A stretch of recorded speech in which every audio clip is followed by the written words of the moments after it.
মহাদেবের ছবিটি ছুঁয়ে দেখুন, আপনার ভাগ্য বদলে যাবে। এই কথা অনেকেই শুনেছেন, কেউ বিশ্বাস করেন, কেউ করেন না।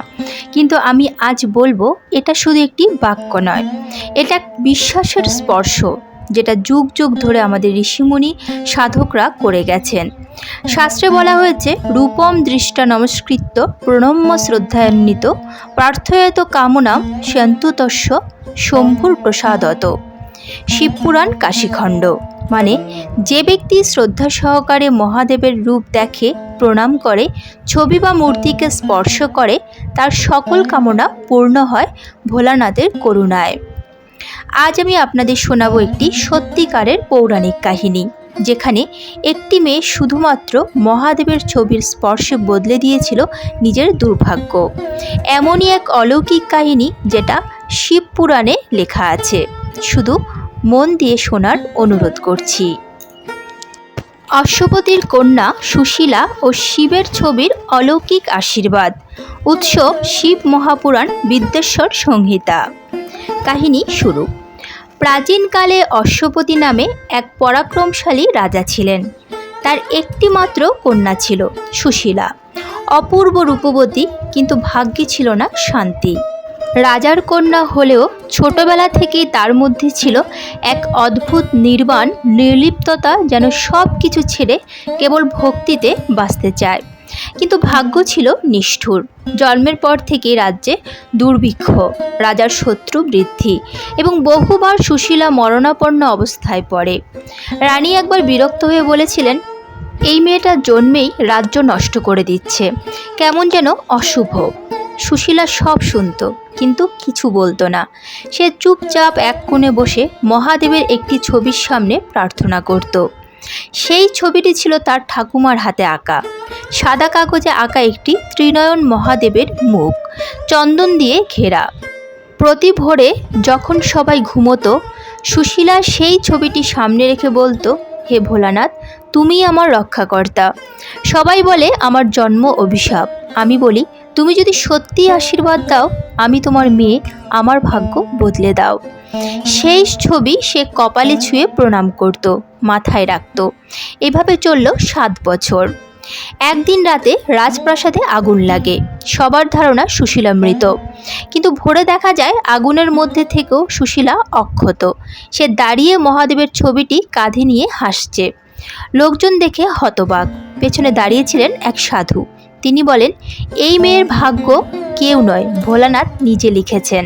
কারণ এ শুধু ছবি নয়, এ ছবিতে আছে প্রার্থনার আগুন, চোখের জল এবং শিবের উপস্থিতি। রাজা সেই সাধুর কথায় বুঝতে পারেন কন্যার মহিমা। রাজার রাজ্য আবার ফিরে পায় শস্য, শান্তি ও সমৃদ্ধি।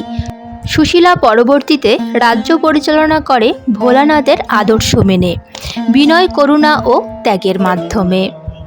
এই গল্প কোনো রূপকথা নয়। শিবপুরাণের বিদ্যেশ্বর সংহিতায় এই কাহিনী আজও আছে। শুধুমাত্র একটি ছবি, তাও কাগজে আঁকা, এবং তার প্রতি ভক্তি, প্রার্থনা, স্পর্শ আর আত্মসমর্পণ, এসবই মহাদেবকে টেনে আনে। তাই বলি, যে ভক্তি দিয়ে ছবি ছোঁয়া যায়, তাতে ছবি আর বস্তু থাকে না, তা হয়ে ওঠে শিবের স্বরূপ। নমস্কার, কৃষ্ণকথাতে আপনাদের সবাইকে স্বাগত। আজকের এই ভিডিও থেকে আপনারা জানতে পারবেন মহাদেবের ছবিকে কেন বলা হয় দর্শন মাত্রই পবিত্র। শাস্ত্র ও বৈজ্ঞানিক ব্যাখ্যায় ছবির স্পর্শ আপনার জীবনে প্রতিদিন কিভাবে আনবেন এই শক্তিকে, কোন ভুল করলে আশীর্বাদ থেকে আপনি বঞ্চিত হবেন। মহাদেবকে বলা হয় আদিগুরু, আদিযোগী, ত্রিনয়ন। শিবপুরাণে আছে, যে ব্যক্তি প্রতিদিন শিবের রূপ দর্শন করে তার পাপ বিলীন হয়, আর যিনি হৃদয় দিয়ে সেই রূপ স্পর্শ করেন তার কাছে মহাদেব স্বয়ং নিজে আসেন। দেবী পার্বতীর প্রশ্ন ছিল, প্রভু, আপনি তো ব্রহ্ম, আপনাকে কি সত্যি ছবি বা রূপে, যে কোনো রূপে বন্দি করা যায়? মহাদেব উত্তর দিলেন, ভক্ত যদি হৃদয় দিয়ে ডাকেন, আমি ছবি, পাথর, জল, অগ্নি সব কিছুতেই নিজেকে প্রকাশ করি। শাস্ত্রে মূর্তি দর্শনকে বলা হয়েছে পুজোর মূল। শুধু আরাধনা নয়, দর্শন ও স্পর্শ পূর্ণ করে সাধনা। তন্ত্রশাস্ত্রে বলা হয়েছে, দর্শনে পবিত্রতা, স্পর্শে অনুগ্রহ, স্তব গানে শক্তি। অনেকেই বলেন ছবি তো কাগজ, কিন্তু যখন সেখানে থাকে ভক্তির আগুন তখন কাগজে নেমে আসেন স্বয়ং ভোলানাথ।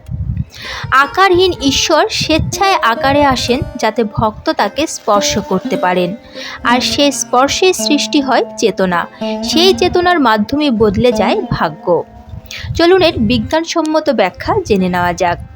মনোবিজ্ঞানে একে বলা হয় অ্যাঙ্করিং টাচ, যেখানে এক নির্দিষ্ট রূপ বা প্রতিকৃতিতে হাত রাখলে শরীর ও মস্তিষ্কে শান্তি ও স্থিরতা আসে। আপনি যদি মহাদেবের ছবিকে কেন্দ্রীয় শক্তির প্রতীক মনে করে স্পর্শ করেন, তবে তা আপনার ব্রেন ও শরীরকে এক নতুন তরঙ্গ দেবে। এতে সেরোটোনিন ও ডোপামিন রিলিজ হয়, যা আপনাকে মানসিক দিক থেকে ভাগ্যবান করার পথে এগিয়ে দেয়। এবার চলুন কিছু নিয়ম বা পদ্ধতি জেনে নেওয়া যাক। 1 নম্বর হলো ঘুম থেকে উঠে মুখ ধুয়ে পূর্ব দিকে মুখ করে বসুন। 2 নম্বর মহাদেবের ছবির সামনে ধূপ ও প্রদীপ জ্বালান। 3 নম্বর 11 বার বলুন ওম নমঃ শিবায়। হে ভোলানাথ, তোমার রূপে আমি ঈশ্বর দেখি, আমাকে আশীর্বাদ করো। 4 নম্বর এরপর ছবিটিকে স্পর্শ করুন কপালে, হৃদয়ে ও মাথায়। 5 নম্বর জপ করুন এক মালা 108 বার। 6 নম্বর 7 দিন পরে জীবন বদলাতে শুরু করবে, শান্তি, সুরক্ষা ও নতুন পথ খুলবে। শ্রাবণ সোমবারের বিশেষ উপায়: সন্ধে 7টা থেকে 11টা। একটি লাল কাপড়ে রুদ্রাক্ষ, লবণ ও কালো তিল রাখুন। মহাদেবের ছবির সামনে রাখুন। ওম তৎপুরুষায় বিদ্মহে মন্ত্র 21 বার বলুন। ছবিটিকে ছুঁয়ে বলুন, ভোলানাথ, আমার সংসার ও ভাগ্য তোমার করুণা চায়। সাধারণ ভুল যা করবেন না: ছবিকে অবহেলা করবেন না। ভাঙা, ময়লা বা দাগ লাগানো ছবি মানসিক শক্তি কমিয়ে দেয়। স্পর্শ করার সময় তাড়াহুড়ো নয়, ধীরভাবে একাগ্রতায় করুন। কখনো রাগের মধ্যে ছবির সামনে যাবেন না, অর্থাৎ আপনি যখন ক্রুদ্ধ থাকবেন বা রাগান্বিত থাকবেন তখন ছবির সামনে বা ভগবানের মূর্তির সামনে যাওয়া উচিত নয়। শান্ত ধীরস্থিরভাবে ছবিটি প্রণাম করুন এবং স্পর্শ করুন, এবং মনে মনে 3 বার বলুন ওম নমঃ শিবায়। হে ভোলানাথ, আমি তোমার আশীর্বাদ চাই, আমার মন, প্রাণ ও ভাগ্য তোমার হাতে সমর্পণ করলাম। প্রতিদিন এই 1 মিনিটের স্পর্শ বদলে দিতে পারে 10 বছরের ভাগ্য। মহাদেবের কাছে কিছু চাওয়ার আগে শুধু একবার বলুন, ভোলানাথ, আমি আপনার সন্তান, এখন আপনিই আমাকে দেখুন। আজকের মতো ভিডিওটি এখানেই শেষ হলো। আশা করি আপনাদের ভালো লেগেছে। যদি ভালো লেগে থাকে তাহলে অবশ্যই একটি লাইক করবেন। কমেন্টে মহাদেবের জয়গান করতে ভুলবেন না যেন। প্রিয়জনদের সঙ্গে শেয়ার করবেন যাতে তারাও উপকৃত হতে পারে। এ ধরনের বিভিন্ন ধর্মীয় ভিডিও পেতে এবং নিয়মিত গীতাপাঠ শুনতে চ্যানেলটিকে অবশ্যই সাবস্ক্রাইব করুন। আজ তাহলে এই পর্যন্তই। দেখা হচ্ছে পরবর্তী ভিডিওতে। ভালো থাকবেন, সুস্থ থাকবেন। জয় শ্রীকৃষ্ণ। রাধে রাধে।